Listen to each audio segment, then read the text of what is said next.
Talk to me about Deno and where he's going, because what I see is this steady input, consistent. Yeah. It's like he has this engine, just ticking. Guy's a superstar. Ticking. The guy's a superstar, man. And for someone of his age, I don't believe that his soul is as old as he is. I think he So he's an old soul, yeah? Yeah, man, he's wise beyond his years. Like, he did, like, and obviously, again, that's someone who I've built, like, a very, very good relationship with, a very good friendship with. You know, we have our biggest song, the biggest song of both of our careers, we have together. So that's something that, obviously, we both share. Biggest song to date? Biggest song to date, yep, 100%. That's definitely something to note. But that's, so that's something that, like, we have that together, and we have, again, a great chemistry. Like, one of my favorite chemistries, one of my favorite people to work with. And yeah, it's just like, we've just built something great together. Just wrapped up his project, which is an amazing project. And just when's that coming out? Are you allowed to tell me that? I actually don't even know myself, but very, very soon. Very, very soon. We've just wrapped it up. So because he's just been in Southampton, sold out. Yeah, that's it. And yeah, like that's normal for him. With the SO boys. Yeah, he's killing shows, and that's great that they got to link up with him as well. So yeah, man, Deno he's a different breed. That guy's he's an animal. Like, so in terms of artists that you work with, because the list is so extensive. I mean, Avelino's come down. J Fresh you've done loads with. Jojo F, Swiss from So Solid, AJ, DT, Sneakbo, Swarms. You know the list goes. So, what is it that they coming that like got access to all these studios and they're coming to see you, bro? Again, like Beat Freakz. I'd have to shout out Beat Freakz because they are responsible for. Again, like, these are people that are integral to where I am now. So what I built with them bringing me on board, that opened a huge amount of doors for me. Like, the most. Like, that allowed me to jump up in my career. So I'm forever grateful to them. They've helped me out in massive ways. So that allowed me to kind of build relationships with these. So was this before, like, the weight and confidence and all of that, or after? Do you think that, like, the track Confidence, Morning After, all of these, did that cement it with the Beat Freakz? No, do you know what? I worked with Ironic for a long time before that. Ironic is kind of indirectly, well, yeah, he is responsible for me getting linked up with them. They have obviously worked with Ironic a lot, and Ironic has a mutual friend, Miles, who's mutual friends with Beat Freakz, who he brought me along to a session one time, and obviously we met and we spoke, and then we started working together, and yeah, from there we kind of just built a very solid relationship. The rest is all pretty much history. Yeah, so we built a very big relationship, and obviously a lot of, they'll send me projects for, you know, mixing and stuff like that. So a lot of it is working with a lot of these artists purely comes down to they've heard that I've done, you know, X, Y, Z, and then we just build a relationship like that. Like, for me, everything is built off like you know, having a good relationship, having a vibe with people. So a lot of these people is purely down to like I work with them, we get on well, we make good music together, we have a vibe together, a good relationship, and then it just comes off the back of that. And I'm forever grateful to Beat Freakz. I'm forever grateful that I've been able to build these relationships with these different artists and just work together. And that's the main thing. That's where it all comes from. Just building great relationships with these guys and working with them. And it's more about it's a personal thing as opposed to they could go to, you know, yes, they could go to any studio and I'm grateful they come to me, but it's more of a personal thing. It's the connection. Yeah, they come down the equipment or the sound. That's it, you know. It's just the link that they actually have with you. Yeah, personally. So that's it, man. And it's literally just, yeah, I'm grateful I've managed to build these relationships with these guys. And so earlier, you were talking about the MySpace link that you sat and you pretty much emailed everybody, yeah? Yeah. So in our common social media ADHD world that we live in, what would your advice for a young producer, singer, somebody that is trying to emulate what you're doing in your career, to take it from the bedroom to the stage, or the bedroom to the radio, or the bedroom to the charts? Yeah. What would your advice be to do that, to cross over? My honest advice is focus on making your music the best it can possibly be. Make your sound So don't cut corners, no don't MP3s. cut corners. Everything has to be like ironed, and study your craft. I still study my craft now. Like there is never a point where you know everything. You could have all the records in the world, you could have sold all the records in the world, but study your craft. Study your craft. If there's, for me, this is the way I look at how I go about things. If there's a song that I hear and I like it so much that I have to understand who did it and how they did it and what they did. So for And me, what they used. it's like it's a level thing. So for young people coming up, listen to your music, listen to tunes that you love, and understand why is yours not at that level. And also like love it. It sounds corny, but like your main thing in this industry should be just the pure passion that you have for it, because Love what you do. everything else will come off the back of that. Because when you enjoy doing something, when you love doing something, you love every aspect of it. It's stressful as hell. Oh, I'm not gonna sugarcoat it, but it's like I love every aspect of this. I love the rush of it. I love being on the phone. I love the rush of everything. I love making music, and I love everything in between about it. And I enjoy it. I enjoy this life. And the debates as well, because you never hold back on your honesty, do you? You'll be straight like, nah, that don't work, bro. Yeah, man. I'm telling you, it doesn't work. Everything has to be perfect. Everything has to be crisp, and it's like part of my role and part of the reason why I am where I am is because like I'm just hungry to get everything smooth. It has to sound like I'm very honest. Yeah, man. Yeah, and you have to be like, that's the best thing in music. So my main advice is like, love it, enjoy it, and like be like unrelentless with getting it to the best possible thing it can be. Like research, understand, okay, my music isn't sounding like XYZ's music. Understand why your music isn't sounding like that. Look into it, like study it, understand why my equipment isn't this, my mix isn't this.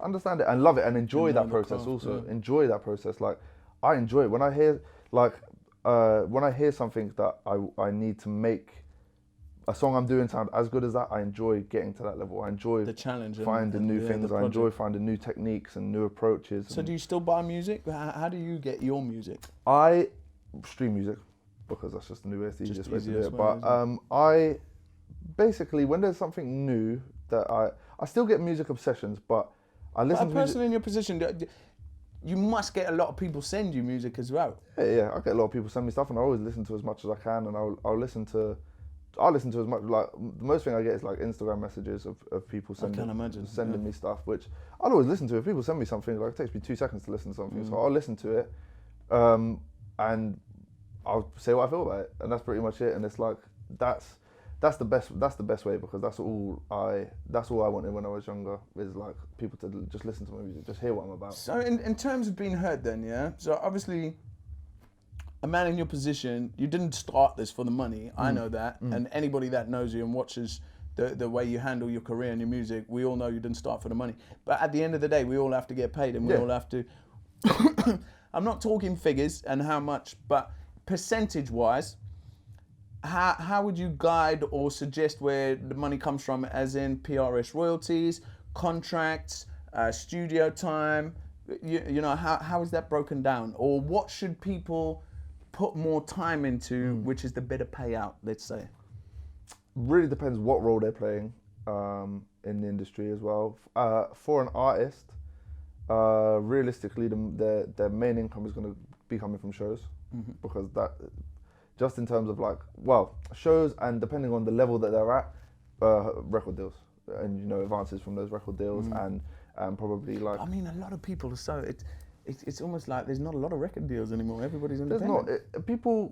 Single deals is the way forward. Yeah. Single deals is the way forward. Or a one album deal. Yeah, getting deals for particular projects rather than being tied to one label. That's just where the industry's going. That's just how things are going, and getting like endorsement and brand deals, like that's where the big checks are going to come from. But it depends on very much on the role of what you should be doing. Like because there's some very successful artists that maybe are not getting very much radio play, so that doesn't always correlate either. Some artists, no, that's true. There's some 100%. Pop artists that maybe their PRS check is crazy. Some their performance, they might be performing at venues that are always going to be paying their performance rights, so that might be a thing. Producers, if you are a producer, in order to be able to survive and make money, you should try to have some sort of fixture in terms of like a studio that you work out of. And charge an hourly rate. Yeah, and something like that. And also just make sure that on the business side of stuff, you're making sure that you're cutting fairly on stuff, on records that you're doing. you know, there'll be situations where you can get a fee and then royalties and stuff like that, depending on the project that you're working on. But always discuss that first, right? Like before you record the Yeah, song, discuss absolutely. that straight away. Absolutely. Everybody knows where they're at, Absolutely. and then start the song. Yeah, absolutely. That's the best way to do it. Understand what you're kind of going into business-wise before you kind of walk yourself into a situation. So with that in mind, right, you walk into a room, right? As you walk in, there's 3 people in there.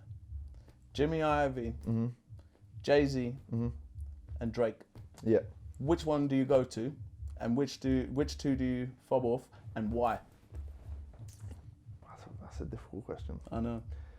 Depends for what, because I would say musically, this is probably a spanner in the works, but musically, that's really difficult. Right, musically, I'm going to work with Drake.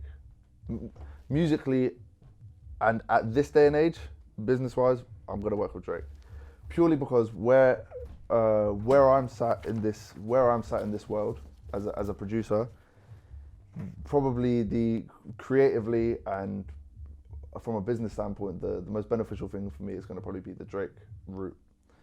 Mainly because, well, not to say that JayZ wouldn't make a hit on anything he jumps on. Do you know what I mean? And Jimmy Iovine, the most linked dude in. Yeah, but in terms of what I do and probably what I would want to achieve, like the thing with JayZ, I feel like he's achieved all of now. He's unpredictable, so probably he's going to come with more bangers. Very unpredictable. But for me right now, what I would love to make a hit, the person who I feel like I could make a hit with would probably be Drake, and I feel like that would probably have the most impact on my career. So Drake it would be. Yeah? It will probably be Drake, yeah. Just in terms of like where. Is there anybody else you would choose apart from Drake as an artist? Anybody else that over you Drake? Look at and you think, forget Drake a minute, I want to work with. Creatively, the thing is with me, right? So there's 2 heads you have to have on you when you're a producer, like. The clout, what's going to get you more clout? Yeah, what's gonna hit you up there? Or creatively. Me, I have a tendency to always lean more to what I want to create creatively, which is probably in some ways a hindrance. But for me, like, I love Western. I think Western in the UK. That's not out of touch, Jojo. Come on, no. that is not out of touch. It's not out of touch. And God that willing, could actually happen. That could definitely happen. I hope it does. Western, man. If you're watching this, ring my guy. We're in Southampton, all right? Let's get it, man. Come on, let's make it happen. So, okay, so Western. Anyone else on that list? Western definitely. They're definitely they're up there on my list. I mean, there's so many. Any American artists? Skepta, I'd love to work with Skepta. Yeah. American you artists. do well with Skepta. American artists is a funny one for me at the moment because if I'm being 100% honest,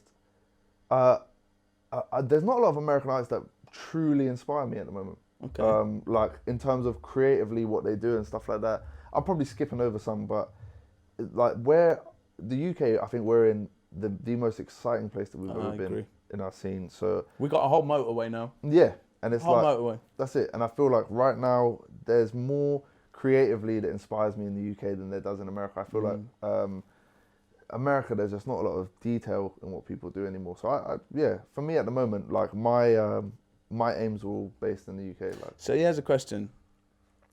Explain grime to a US rapper or to somebody in the US, to an American. Explain grime. In a small statement, what is grime? Explain it to an American. Grime is what USA hip hop was in the 80s. Pow, that's a big statement, right? And that's what it is.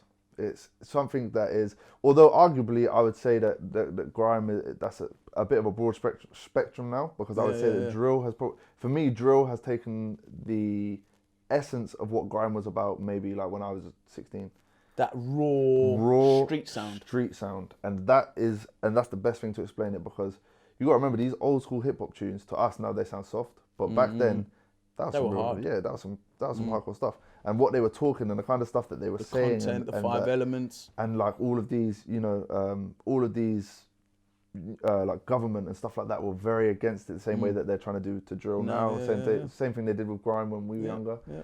Is that it's like, okay, there's violence happening in the streets. Let's blame grime. Let's blame drill. Let's blame hip hop. Not the bad policies. Oh, it's NWA, man. Let's ban NWA, which is what. So that I would say that's the equivalent. It's raw. It's uncut. It's unfiltered, and it's aggressive, but it tells a story. Yeah, that's what I would say. It's quality. It's quality. Okay, so I'm pretty much wrapping up for the minute. But what I do want to ask you about is we do a lot with homegrown people at Voice FM. Yeah. And I don't know if you know this, but are you aware of how many homegrown hits you actually link to? No, I'm not. So for those watching, a homegrown hit with the radio station is basically anybody local that the radio station believes have got a song that's the banger for the week, like the weekly banger. And some people in the city, like I think Hayes has had 2 or 3. There's a few people that have had 2 or 3. I think Casey has, the Monster. Claudia's had 2. Things like that. 13. 13? 13, Jojo. Well, so out of any one person, you've actually had more homegrown hits without the recognition. Mad. So congratulations Thank on that, you, man. man. That's a very big thing. So on that. behalf of Southampton, thank you for that. Come on, man. Because that's a big thing, right? Yeah. I have some interesting questions from fans. Shoot. I put out a message on Instagram, and this is what we got back. So this is from Jam. What do you think Southampton needs as an artist to put it in contention with London or Bristol? What does it need? It needs support from ourselves. We need to build a foundation. We need to build a scene and continue to support each other and continue to make fixtures that we have within the city. So kind of, yeah. If everyone pulls together and everyone kind of supports and we build a platform and we champion when someone is doing well, that will help us build a scene. That will help us make noise, because if you have one person screaming at you in a crowd of millions, you're not going to hear them, you know.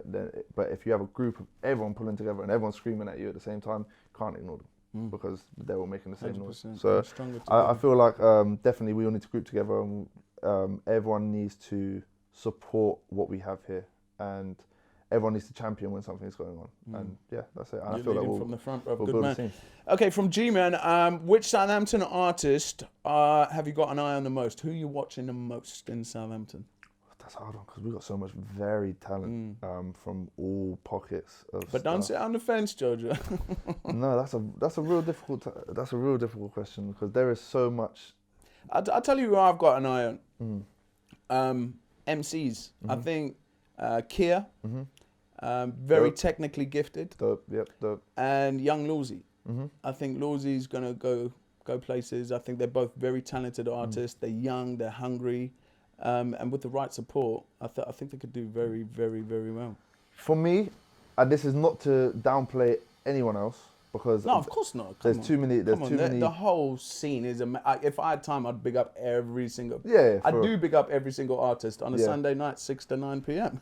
who I feel like at the moment has everything ironed out in what they have coming is, well, 2 people.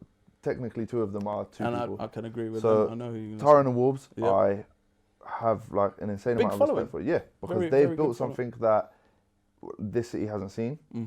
And they have a great understanding for their followers, what their followers want.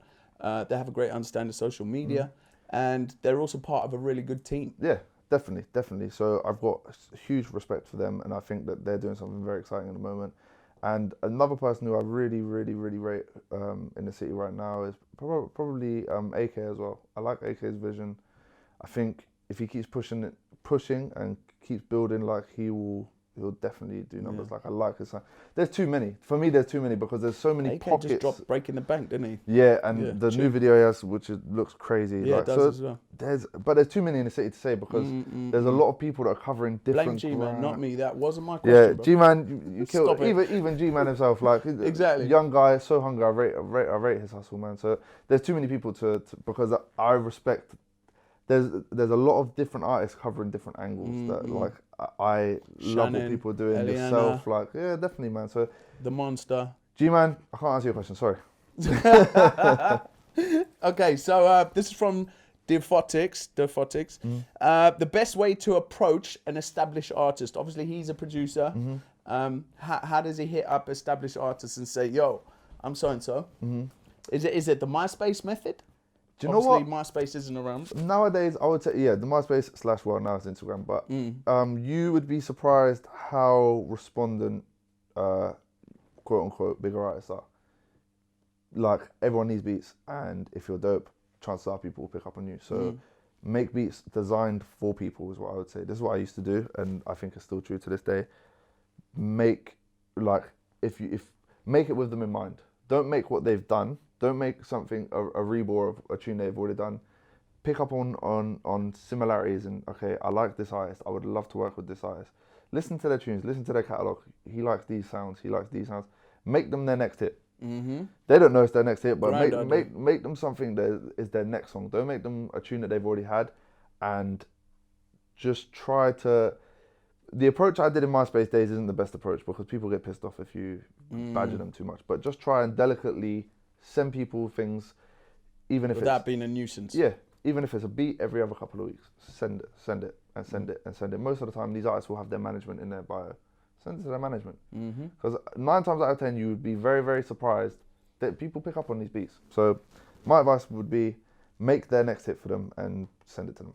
Look for emails and bios, management emails and bios, because they're just humans. And chances are, if their manager hears something that's very, very dope, they're gonna play it. And he'll know whether the artist's gonna like it or not. So don't think that there's this like block of like they're a big artist so they can't work. You would be so surprised. I have stories of like 16-year-old guys having plaques on their wall to do it. Last question. Ross Reverie, Southside Stilo. What is your view on Seaboard, and do you use one? Seaboard? No, I actually don't use one. The thing is with me, I jump around a lot on what tech I use and what outboard I use, and I haven't. So no, I will investigate. But yeah, long story short, I haven't actually done. So at the moment, I'm very sort of I'm half in the box, half out the box with stuff. So that's kind of where I'm sat at the moment. Well, I also know that we're running out of time. You have a studio session in about 5 minutes. Yep. I have so much more to ask you. So we could go on for ages. Let's book in a part 2. Yeah, definitely. Book in a part 2. Always down. But one last question from myself and all the people at Street Knowledge. Where do you see yourself in 5 years? In a short statement, what is the main vision or goal for the 5-year plan? So for me, probably in the next 5 years, I wanna have a second studio in London. Is one of the main things. So makes sense. Yeah. Save people a lot of petrol money. Yeah, definitely. And I think just because that is the next expansion. Keep building this place forever. Well, that's my thing, and try to have as many hits as I can.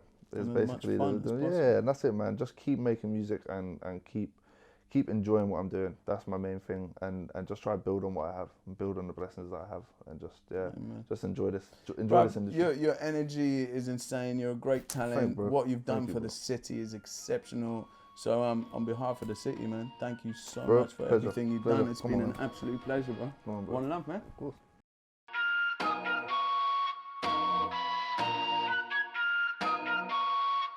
Our industry in the streets is indestructible.